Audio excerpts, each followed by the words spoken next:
Have you ever felt invisible, even when standing right in front of someone? He disguised himself as a janitor to test her, but her secret brought him to his knees. Marcus Whitmore had everything. $8 billion. Power to destroy lives with a single phone call. Influence that opened doors before he even knocked. But there was something his empire couldn't buy. The truth about who people really were when nobody was watching. That's why he was there that Monday morning, hunched over a dirty bucket, pretending to be someone society refused to see. Every detail was calculated with military precision. His fingernails dirty just right. A 3-day beard grown strategically. The subtle scent of honest sweat on thrift store clothes. But beneath the torn sleeve, his $300,000 Patek Philippe kept ticking. A silent reminder of who he really was. She was there, on the 23rd floor. Clara Mendoza, 42 years old, model employee, and a routine that intrigued him deeply. Every single day, she locked her office door at exactly 11:47 p.m. For 3 months, he had studied the security footage. What was a simple financial analyst doing alone when even security guards were dozing? What secrets were hiding behind that locked door? Marcus pushed the cleaning cart through marble corridors like a chess piece, every move positioned to witness what powerful people do when they believe no one is watching. But she was different. Next to her computer, a pile of rejection letters grew like a tower of disappointments. Each no fed something darker than ambition, something Marcus couldn't decode, but that made his predator instincts alert to danger he didn't understand. He never imagined she had spent her entire life studying predators, that his every move was being catalogued, analyzed, filed as evidence. In that reflection from the office window, their eyes met. For a split second that felt like eternity. He had no idea he was about to have his world destroyed. She had no idea she was face to face with the man who had stolen her childhood, 2 carefully constructed worlds, about to collide and shatter. Have you ever pretended to be someone you weren't, and lost yourself in the process? The mathematics of humility had precise formulas: how long to let his beard grow to look desperate but not sloppy, how dirty his nails should be to show honest work without causing revulsion. Every morning he practiced in the mirror, the downcast look of someone who apologizes for existing, the shuffling walk of someone carrying defeats in worn-out shoes. But Clara saw everything. Her peripheral vision worked like silent radar, cataloging inconsistencies others would ignore. His shoes cost more than her apartment rent, but were strategically dirty. His hands were too soft for someone who supposedly cleaned bathrooms for years. She pretended not to notice, filed every detail as evidence that would someday be useful. 20 years of preparation for this moment. She wouldn't waste the opportunity due to impatience. The real weight of the water bucket was Marcus's first genuine shock. Muscles that knew tennis courts, not factories. For the first time in decades, he felt something close to real humility. "Coffee?" she offered on a rainy morning. It wasn't kindness, it was a test. Marcus took the cup with both hands. "Thank you," he murmured with sincerity that surprised him. Clara smiled. First point to him, but it was just the beginning of a much longer test. "Do you have family?" she asked one afternoon. The question caught him off guard. In the world of billionaires, family was strategy. "No," he replied, and realized it was true. Money had bought companionship, not family. "Sometimes loneliness is better than the wrong people around," Clara said. Marcus felt something strange in his chest, something he took time to identify as empathy. But he still didn't know he was talking to the daughter of a man he had killed for profit. Marcus's nightly discoveries began innocently, security footage reviewed as part of his investigation, but they soon became an obsession that consumed his early morning hours. Every night, Clara worked past midnight, not on company projects, on something that made her hands tremble as she typed, something that made her stop, take deep breaths and continue, as if carrying the world's weight. Her desk's locked drawer called to him like a siren song. She opened it with reverent care, like someone handling sacred relics, documents she read with tears in her eyes, photographs that made her smile and cry simultaneously. Using master keys, he entered her office after she left. The drawer was locked, but locks had never been obstacles for someone with his resources. Inside, he found newspaper clippings from 20 years ago, photos of an industrial accident, a list of victims that included Roberto Mendoza. His brain worked quickly. Mendoza, Clara Mendoza. The factory he had closed for safety issues that were actually profit issues. The accident his lawyers had buried while families mourned their dead. But he still hadn't connected the dots. Still hadn't realized the woman who offered him coffee every morning was the daughter he had left orphaned. Clara knew he had discovered her drawer. Hidden cameras recorded every movement. But she let him continue. Because she wanted him to know. She wanted fear to grow slowly like a poisonous plant watered with guilt. The game had changed. It was no longer about discovering who she was. It was about discovering what she planned to do with what she knew about him. The morning everything changed started like any other. Marcus was emptying trash when he saw the newspaper clipping fallen on the floor. His younger photo smiled back at him, next to a headline that made his world collapse. Businessman celebrates closure of money-losing factory. The date, exactly 20 years ago.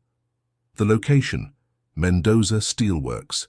Among the names of workers who lost jobs and died in an unfortunate accident, Roberto Mendoza. He looked up. She was standing in the doorway, watching him discover the truth. There was no surprise in her eyes, just cold, calculated satisfaction. "You knew," he murmured. "I always knew," Clara replied serenely.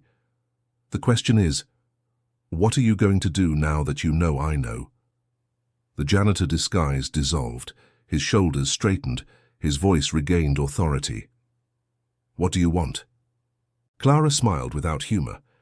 "For you to understand that you were never the predator in this story, you were always the prey." The recognition in his eyes confirmed what she had waited 2 decades for.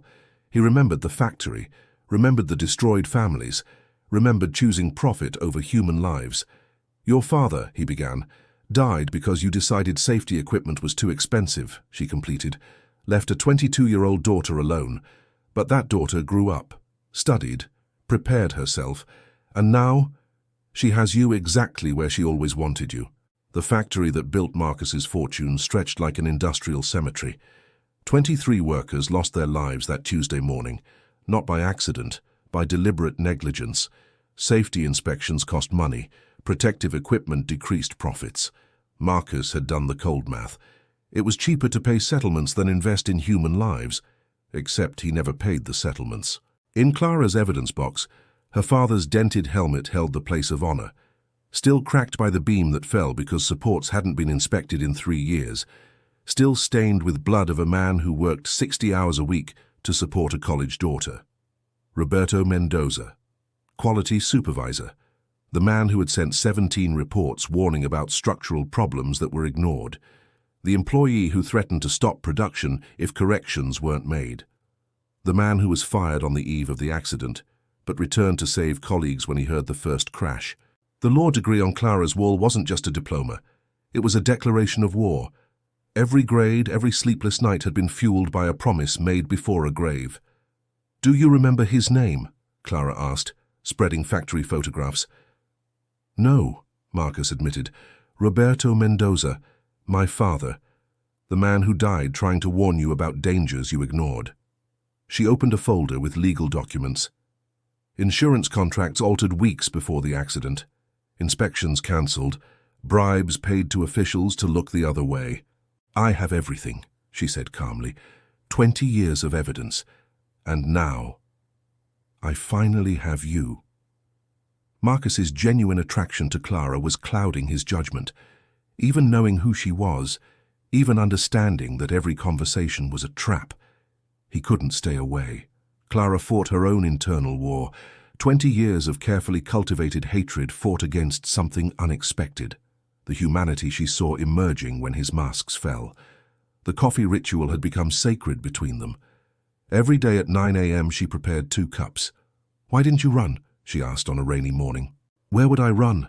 From what I am, from what I've done." It was the first time he admitted guilt without justification. "My father used to say a man is only worth something when he recognizes his mistakes." she murmured. Then I'm not worth much, Marcus replied with bitter smile. Were you happy before you knew about me? Marcus thought for a long time. I didn't know what happiness was. Thought it was power, control. And now? Now I know happiness might be the one thing money really can't buy. Clara stepped back. She was getting dangerously close to seeing him as a person, not as the monster who destroyed her family. Don't make me feel sorry for you. Not when I'm so close. I killed your father, he said with broken voice. Not with my hands, but with my greed, with my indifference. Why are you telling me this? Because you deserve to hear it. Because maybe I deserve the chance to do the right thing. Even if it's too late. The intimacy between them had become more dangerous than any hatred. Because it's easy to destroy a monster, but impossible to destroy someone you've begun to love. Evidence spread across the table like physical accusations, 23 death certificates, ignored safety reports, records of bribes, and in the center Roberto Mendoza's cracked helmet. The money you saved by ignoring repairs didn't even reach $1 million. You destroyed 23 families to save less than you spend on a weekend. Your fortune was built on graves, Clara continued, each subsequent acquisition financed with these men's blood. Clara opened a final folder. Conversation recordings, intercepted emails, documents proving conspiracy to cover up the accident. Your own executives confessed, Marcus. They told me everything. I'll give you everything, he said desperately. All the companies, all the properties. Clara stared at him with pity and contempt. This was never about money. Then what do you want? Justice, recognition, for the world to know who you really are. She leaned over the table. I want you to stand before cameras and tell the truth about how you built your empire. The proposal was more terrifying than prison. This will destroy everything I built. Good, because everything you built was erected on the bodies of innocent men. Clara's demand was devastating. She wanted Marcus to carry the name of killer on his own tombstone. The memorial you're going to build will have your name engraved, not as generous donor, as the man responsible for their deaths. The idea made Marcus physically recoil. He had spent decades building a legacy of success. Why are you giving me a choice? You could simply make everything public. Because my father always believed people could change, that genuine repentance could lead to redemption. I want to see if he was right. The confession would be broadcast live. Investors, employees, press, all would witness Marcus admitting his fortune was built on innocent blood. And then you transform the factory site into a school that teaches industrial safety, workers' rights, a school that bears Roberto Mendoza's name, funded by the man who killed him. How long do you have? Clara asked suddenly. Pancreatic cancer, stage 4, 6 months, Marcus admitted. Clara felt unexpected sadness. Then you have 6 months to do 20 years' worth of right things. Will you be there? At the confession? Clara shook her head. No, that's your journey. I've already done my part. What if I run? Then you'll die as the coward you always were, and I'll make everything public anyway. The only difference is you won't have the chance to die with dignity. Marcus faced the only real choice of his life. He could die as the monster he had always been, or use his last months to become the man he should have been. The old factory floor was cold against Marcus's knees. He had arrived alone before the public confession. Not out of cowardice, but because some pleas for forgiveness can only be made where evil was committed. I killed you, he murmured to the emptiness. For money I didn't even need. Clara arrived as the sun began to rise. She found him still on his knees. Did you come to say goodbye? I came to ask forgiveness. I know I don't deserve it, but they deserve to hear it. My father would have forgiven you, she said, surprising them both. He believed it's never too late to choose light over darkness. And you? Can you forgive? I can try. But first, you need to forgive yourself. The public confession happened exactly as planned. Marcus stood before cameras and told the truth. He read every name, explained every decision that cost every life, admitted his fortune was built on innocent blood. The world watched an empire crumble in real time. But as Marcus spoke, as he admitted every horror, he seemed to grow in stature. Brutal honesty freed him from decades of pretense. The Roberto Mendoza School was built in record time. Marcus supervised every detail, spending his last months ensuring it was perfect. Classrooms teaching business ethics, industrial safety laboratories, and at the center, a memorial with 23 names, and a plaque, in memory of the men who died from Marcus Whitmore's greed, who dedicated his final days ensuring others wouldn't repeat his mistakes. "Do you think this is enough?" he asked one afternoon. "It will never be enough to bring my father back," Clara replied honestly, "but maybe it's enough to save other fathers." Marcus died on a Tuesday morning, 6 months after the confession. Clara was beside his bed, holding the hand of a man who had learned the difference between power and strength. "Thank you," were his last words. For what? For teaching me that the greatest victory isn't conquering, it's surrendering to what's right. The funeral was small. On the tombstone, "Learned that kneeling can be the highest form of standing tall." Clara placed a single flower on the fresh earth, not out of love nor complete forgiveness, but in recognition that some journeys from darkness to light deserve to be honored, even when they begin too late. "We did it, Dad," she whispered. "We couldn't save him, but we saved who he became in the end." The Roberto Mendoza School continued to thrive. Generations learned not just about industrial safety, but about choosing humanity over profit, about how small decisions have enormous consequences, about how it's never too late to do the right thing. And in Roberto Mendoza's cracked helmet, displayed in the entrance hall, a new plaque.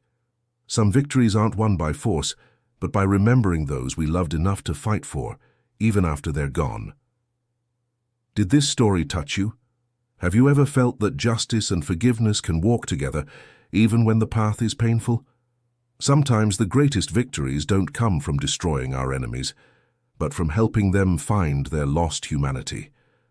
Sometimes the most powerful revenge is giving those who hurt us the chance to become better people. Clara could have destroyed Marcus and been left with an empty heart. Instead, she helped him destroy himself the right way and rebuild as someone worth remembering. Because sometimes losing everything is the only path to finding who we really are. And some battles are only won when we learn that the greatest strength lies in knowing when to kneel. Tell us in the comments. Have you ever had to choose between revenge and redemption? Have you ever seen someone find light in the darkest place of their life? Because in the end, no matter how far we walk in darkness, there's always a chance to choose the light. And sometimes the angels who save us appear disguised as people we needed to save first.